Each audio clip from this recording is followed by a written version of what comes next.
Hey everyone, welcome to Reddit Readout. Today we are checking out Regular Revenge.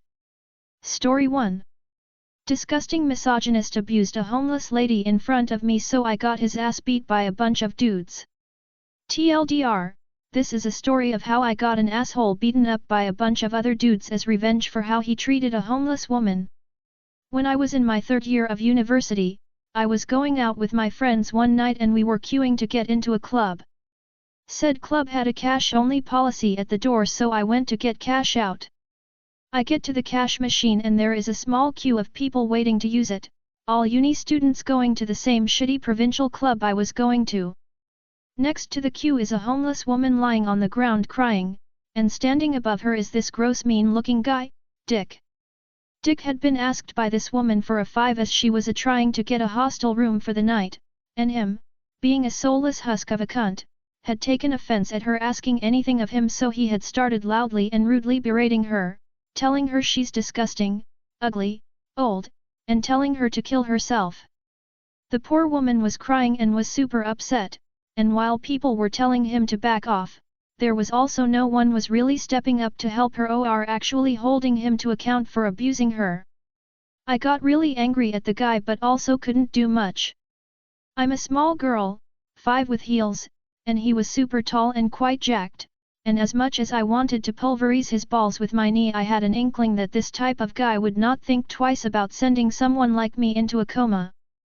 Dick continued his spiel for a few minutes, spat on the ground next to the woman and left, and it was my turn to get cash out, so I got out enough to get me into the club and also told the lady Dick an asshole and gave her 20, which was a huge sum for me as a broke student, but I felt like the poor lady deserved to know someone gave a shit about her. Fast forward to the club, I spot Dick creeping on a girl in my course. The club is absolutely packed and this creep is using that as an excuse to grind on her, with his jeans almost halfway down his legs so his boxers pretty much all over her, which once again is gross. She pushes him away and he looks like he says something rude to her, and then moves to the bar to get a drink. I leave my friends and follow him there. Dick proceeds to stand next to a group of incredibly large rugby lads. Bearing in mind that the club is packed, and that I'm small, I decide to put my faith in toxic masculinity, so I creep next to him and use all my strength to push him against one of the rugby lads. In true idiot fashion, there is a lot of posturing between them, and the next thing I know Dick is on the floor being stomped by quite few of these guys. At this point, I've snuck away and I watch from the side as the guards drag that whole group of guys, including Dick, away. I go back to my friends and continue dancing to shitty Sean Paul songs, knowing I had done a good deed that day. Smiley face. Story 2. Cheat me out of what you owe me, lose every friend you have. I was looking at my last post yesterday and remembered a vivid memory from my elementary school days, 3rd or 4th grade. I remember it vividly because it became the basis for why I just don't trust people in general. So here is what happened, Redditors. For the subject of the enemy, I'll refer to him as Al. Al was my first friend, and we often sat together in the lunchroom, talking about whatever elementary school students talk about. The events that follow took place over a week. Al noted that I had a snack that he liked a lot. It was like little cheese circles. I said that my mom brought them every week. Al was upset and said his mom never got them. Then he said he could pay me for them. I know it wasn't fraudulent because he showed me $10 he had earned. I said I'd get them to him tomorrow. My first big mistake. Tomorrow comes and I hand Al the snack, before I get the $10. My second mistake. I asked him for the money and he said he forgot it at home. I figured it was a simple mistake. I gave him the benefit of the doubt and said okay. Tomorrow comes and Al says he doesn't have it. I say I'm going to tell a teacher. He got upset and said I was being a bad friend for wanting payment for a simple gift for a friend. I call for a teacher and he shoved me. I push him off me before the teacher separates us and brings us out of the cafeteria. We both got sent to the principal, who ended up calling both our parents. I was angry. I told my parents and I only got a lecture about how I should come to them about money. I wanted to get back at Al. I told his friends what he did, and apparently I was very good at persuading them, because a few days later, Al was all alone at the table. Today I see him from time to time, and he's always an obvious outcast. I've seen him talking to people, so he isn't completely alienated, but I definitely dealt him a blow for a long while. Edit. For reference, these snacks are worth like $13 for a small sack you can hold in your hand. I'm definitely not being a good guy in this situation, but this is revenge, and not all revenge is good. Edit 2. I'd also like to clarify that it wasn't just the snack, it was the fact Al made me get in trouble for just telling a teacher. Edit 3. Hopefully last edit, when I said I persuaded his friends, I meant by persuading them that I was telling the truth. I just told them what happened. Story 3. I want to ruin my father's life and I don't know how to do it. Hello friends, so today I, 19, have come to a realization. I could easily make my father's, 42, life a living hell if I could try. So a little backstory. I am the eldest of my father's 3 daughters. So when I was younger my father was terrible. He physically abused me for years until one night he sexually assaulted me. At 11 years old my whole life was turned in a living hell. I was scared and the physical abuse never stopped until at 15 my father dropped me off at school screaming at me that I was worthless and if I couldn't act right to not come back. And that is what I did. He continued with verbal abuse over text and call, telling me how worthless I was and how I am treating him terribly. Fast forward a few years. At this point my parents had been well divorced for years. Although, we were still going through a custody battle with my sisters. To make a long story short, this court was in a town with maybe 200 people. This being said, things were kind of yanka-y here. So the case is being held. They bring a lawyer to talk to me about my parents and what has happened. At this point I hadn't told anyone I had been SAD by my father. He asked me a few questions and didn't write any of my answers down. The court hearing went on and I had confessed to my mother what my father had done years ago, due to the stress of the situation and the build-ups of PTSD I had been having at the time. We went through a therapist and even spoke to a social worker about how I was SAD, all for this to be thrown in the trash and told since my father was intoxicated and it was so long ago they couldn't do anything. All the pain relived for nothing. I know this is all over the place, but stay with me. Fast forward to our last hearing. The court did not let me speak. The court did not hear any of my mother family but did hear my father's. The court ruled that my father could keep my sisters and gave my mother supervised visits because my younger sister and father's family that my mom manipulated me into lying about the abuse I endured all of my childhood. While my younger sisters had also endured his abuse and his family had seen it. I haven't seen my sisters in 2 years. I haven't spoke to them either. I have no clue what has happened to them. This being said, nothing can be legally solved now. Everything has been resolved via court. I want to take revenge. I have a throwaway account I felt exposing him through could work. But I need legal and downright evil revenge on the man who took everything light in my life away, who has made me a train wreck. I have worked on myself mentally to finally feel relief from what happened and I have healed, but I feel deep down I can't full heal until he feels sadness like did, anger like I did. Thank you Reddit friends in advance. Story 4. I potentially ruined my ex's life. Me 16M and my girlfriend at the time F17 were dating for about 8 months and she promised me she'd never cheat on me. Out of the blue she breaks up with me and I just dismiss it. I then found out she had been talking to another dude for a week before you broke up with me. I posted to my Snap story 200 plus people that she was a cheater. A ton of people called her a cheater and lesbo. She's a bisexual. It got so bad that she blocked everyone I had correlation with because she was scared of people calling her a cheater and homophobic slurs. Am I the asshole for exposing her? Story 5. A jealous manager of nukes my team, but I finally get to see his career go up in flames. I think this fits here better, but let me know if this doesn't meet the standards of this sub. This set of events happened over a period of 10-15 YRS and along with several other things. I tried to minimize unnecessary stuff and focus only on the major storyline. How it started. I joined the offshore team for a well-known business service firm in the late 2000s. They just needed a warm body, so got me in quick and really didn't have much hope for me. But I quickly proved myself and an op arose where I had to build a team from scratch and manage it.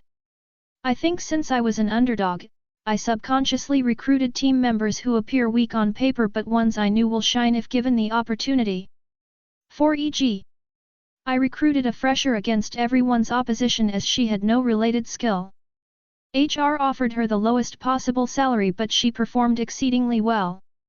Me and my boss fought with local HR and got her huge appraisal every year, 50% for first year, 30% each for 2 and 3rd and 25% for 4th. Very soon she became the star analyst in our entire office and won many accolades. One of my proudest achievements. I worked damn hard to make sure my team was recognized and compensated well, and this helped create a highly motivated and energized team as their manager had their back. Obviously such success bred resentment and jealousy. I was an inexperienced manager in my mid-20s, my team was a ragtag group of freshers and underdogs, but we were one of the best teams compared to many long-time managers and experienced guys. My counterpart, offshore manager of another region within my group, let's call him sh*T-Face, was angry that me and my team are being recognized while he and his team are doing the same work and so should be recognized too. The party lasted for a good 5 years. In that time I moved to the onshore team as a PM. I was not directly involved with many of my team anymore, as I worked only with a select group of BAS for my domain, but they would update me now and then. I was very happy that I created and left a high-powered and dynamic team that was composed of great team members. What goes up must come down. The company's structure was a cluster. My business group had no global group head at the top, just several regional leaders with a lot of infighting. So my group was rolled under another group head, Grumpy Face, but still kept as a separate group. Grumpy Face started with some shitty things immediately. He removed all the team members from various PMS, without even informing the PMS and grinding many projects to halt overnight, and put them in a common pool under one offshore manager, and sh*T-Face got that job as his boss was Grump Face's princeling. Grumpy Face put one of his protégés as my boss, but was needlessly micromanaging her to the point that she was just a glorified admin. All of a sudden there were multiple people that I had to get approval for even the smallest things. Projects ground to halt and we had to face the wrath of the clients and also under pressure to deliver as we might be let go during the reorg. I had especially tough time as I had to beg sh*T-Face to allocate resources for my projects and he took his sweet time. My new boss didn't have much power, was always overruled and so she wasn't able to fend for me much and sh*T-Face had all the power. And he wielded that with such a vengeance. He would allocate good projects to his erstwhile team members, they would royally screw it up and my old team would be brought to save it but they would finally have to take the blame for all the issues. This also meant many other projects would tank and me and other PMS would report but either Grumpy Face knew and turned a blind eye or he didn't care. sh*T-Face sent only his old teammates on international business trips, a very big perk. They had their own separate weekly meetings, team lunches even though we all are supposed to be one big happy family. My old team members saw the writing on the wall and some left quickly. Few others waited till appraisal, but left after it was another disaster. His old teammates, who screwed projects, got promoted and got bonuses while others got none. Just 1 or 2 were left from a 12-member team. sh*T-Face decimated my team within a year.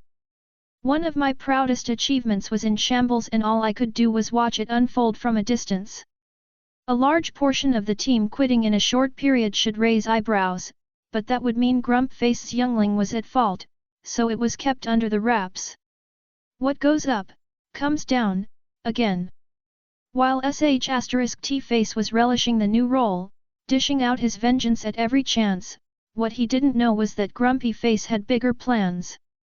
A couple of years after integrating all regions of my group, he integrated both my group and his previous group into one. The other group was bigger and twice in size, and it already had a local offshore manager who was managing a bigger team than T-Face did. Grumpy Face, being the bean counter he is, didn't like two pure managers sitting in their seats doing nothing. When team members left and were replaced, those new recruits were added to the other manager and new individual metrics were given to T-Face so as to build a case to fire him if he failed to meet those metrics. T-Face was one of those bossy boss who bosses others but can't do the actual job himself, or at least I thought so. T-Face saw the writing on the wall that he is being managed out and got a new job and moved out after some time. It was so glorious to watch his powers being yanked out of his hand and him slowly realizing he is at the receiving end now. But he actually got a senior level job in a great company and we were all surprised. I didn't think he was that great, but hey, maybe I underestimated that guy due to my personal animosity. Still, it was good to see him pushed out like an useless rag cloth the way he did to my team members. But wait, there is more. I had mentioned that the company's structure was a clusterf. You can only run a company in an awful manner for so much long before poor decisions start biting you. To save top executives' rear this time around, even Grumpy Face's position was threatened. He was shuffled around and we had another reorg, third in 5 years, but this time things started to get a bit better. My boss was finally free of Grumpy Face's shackles and could run the region as she saw fit. I started gaining my boss' trust and slowly we started a good relationship. Rather being a yes man and agreeing to everything, I gave her honest feedback, right to her face sometimes, and she respected that as I was the only one doing it. She was also traumatized by Grumpy Face, so we shared a mutual hate for him. After a couple of years, T-Face lost his new senior level job in the other company, which wasn't surprising. And T-Face came back knocking. Our company usually welcomed boomerang employees with open arms, and so T-Face probably thought that he had this in the bag. If taken in, he and I would be working closely together. My boss asked me and I frankly told her the past things he did and recommended her not to consider him. She didn't reject him, just kept mum on that request, as that is better than saying rejected and having to deal with it. Over the course of a year and a half, he kept knocking through several different people and having them all FWD the resume to my boss, and my boss would tactically subvert it. Every time it happened my boss would tell me and I had immense pleasure in that. Take that, you stinky evil BD. But wait, there is even more. Then COVID happened. Executive team was scrambling, jumping on client calls to save deals. I brought in one of the executives, number 2 in the company, to help me close a deal. It went really well and he and I teamed up a couple of more times. He got comfortable with me and would pull me into all his projects. But by the end of the year there was a massive spike in the business and 2021 started with even a bigger bang and we were drowning in projects. The executive wanted me to work on one of his clients, but the project already had a PM and I was involved in several others, so I didn't want to involve myself fully. Instead I thought of another idea. I could have T-Face brought in as an external contractor, and I would be an advisor to the project, grilling him as needed without me being personally responsible for delivery. This would be humiliating for him as he thought he was higher and better than me, and I would relish trashing him in front of the executive. So I recommended T-Face. While he resented that he had to work under me, he was happy because 1. He was desperate for work, having been out of work for almost 2 years, and 2. He thought by working directly with the executive he could use this to get back into the company right after the project. I was determined to make sure that didn't happen, but boy was I wrong. The PM for this project was a glorified admin with barely any PM skills and zero domain knowledge, and project was starting to be T show. T-Face was a senior resource, actually a director level by now given the 20-year express but working American Samoa a BA, so even if the PM dropped the ball, he should have course corrected the project without explicitly being told so, also considering that he wanted to join back as a PM. The SHT show by T-Face.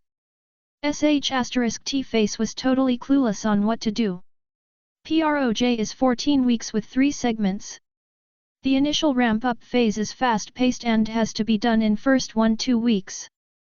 The PM set a weekly meeting instead of a daily meeting. Even then sh*T face was struggling, and even after 3 weeks nothing was done yet, so I gave him an earful in that weekly meeting. It felt glorious. For all the tormenting he did for my teams, I could deliver at least some justice. After that, finally he delivered on week 5, by then we should have completed 2 segments. Rather than noting that we are 4 weeks late and picking up pace, the PM just shrugs off and moves all the deadlines by 4 weeks. sh*T face gets complacent due to this, and since we have only weekly meetings, he does nothing for the next few weeks. Around week 8, the executive starts to panic mildly and starts attending the weekly reviews to grill him. Having seen that nothing was getting done, the executive got involved directly and set up meetings for every other day. He toasted sh*T face in each meeting and sh*T face was squirming. It was glorious as hell. I can't say I have enjoyed anything as perversely as those awful meetings. To see a guy with 20-year express schooled on basic stuff including elementary level English was awesome. It still warms my heart to this day. After week 12, sh*T face gives a half-baked product. Having lost so much time, the executive couldn't afford to bring another resource and have them ramp up. PM was next to useless and I was fully engaged in other projects, some of them with the same executive. So the executive had no choice but to pull all-nighters for 2 weeks straight, polishing all the SHTTY things sh*T face delivered.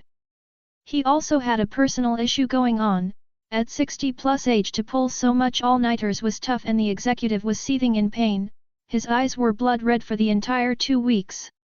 If exec had a chance he would have fired sh*T face then and there, might have even strangled him to death, but couldn't without the client sensing something is wrong.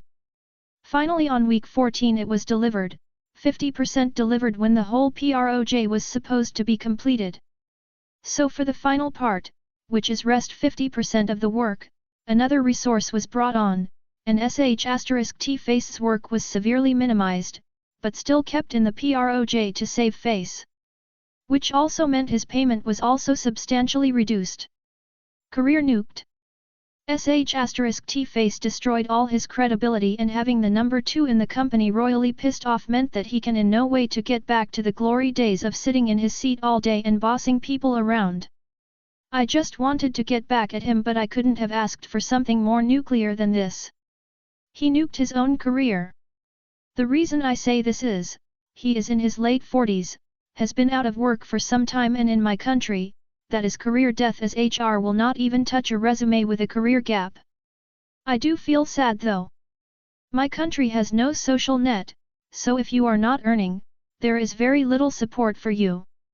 It is highly probable that his wife is a Sam, so I'm really not sure how he is able to support his family. Last time I checked his LinkedIn profile, he was doing some freelancing stuff, which doesn't pay much in my country. From being the manager in a prestigious company to doing freelancing is a huge fall from grace. I just hope his wife and kid are doing okay and are not suffering due to this bonehead's inability to provide for his family. That's all for today. Please don't forget to like and subscribe.